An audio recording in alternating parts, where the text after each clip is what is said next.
టీనేజర్స్తో కోపం రాకుండా మాట్లాడడం ఎలా? ఒక 3 సింపుల్ స్టెప్స్ తెలుసుకుందాం. ముందుగా మనం శాంతంగా ఉండడం అలవాటు చేసుకోవాలి. ఎందుకు మన పిల్లలు ఏదైనా తప్పు చేసినప్పుడు లేదా ఎదురు తిరిగి మనతో మాట్లాడినప్పుడు మనకు వెంటనే కోపం వస్తుంది.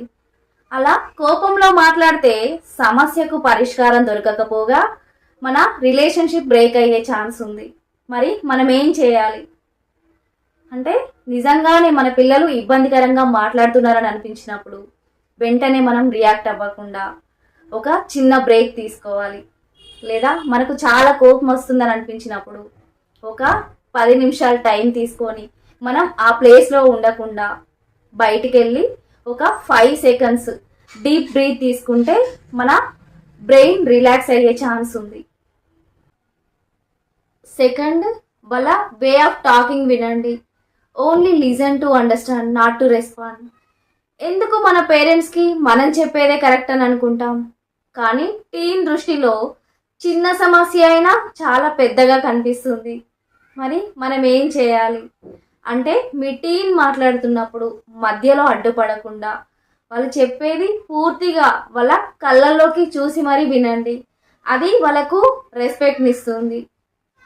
ఇంకా వాళ్ళు చెప్పేది మీకు పూర్తిగా అర్థమైందో లేదో అని తెలుసుకోవడానికి సింపుల్గా వాళ్ళనే ఒక క్వశ్చన్ అడగండి.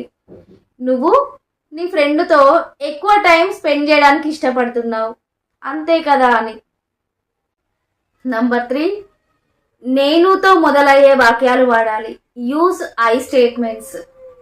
మనం సాధారణంగా పిల్లల్ని నువ్వెందుకు అలా చేస్తున్నావు, నువ్వు ఎందుకు బాధ్యత లేకుండా ప్రవర్తిస్తున్నావు అని నిందలు వేస్తాం.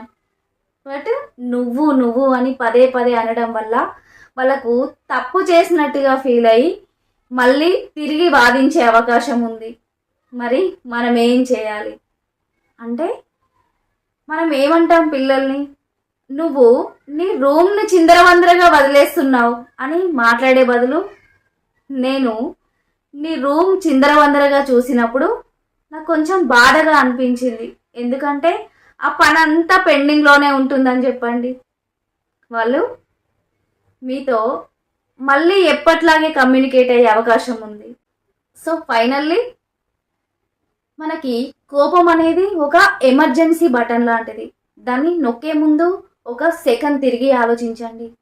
ఎందుకంటే మీరు గెలిచే ప్రతి వాదనలోనూ మీ పిల్లలతో మీకున్న ఒక బంధాన్ని కోల్పోతారు. మనకి బంధం ముఖ్యం, వాదన కాదు. Thank you and keep watching. నేను మీ Sharada, teens and parenting coach and certified access by practitioner.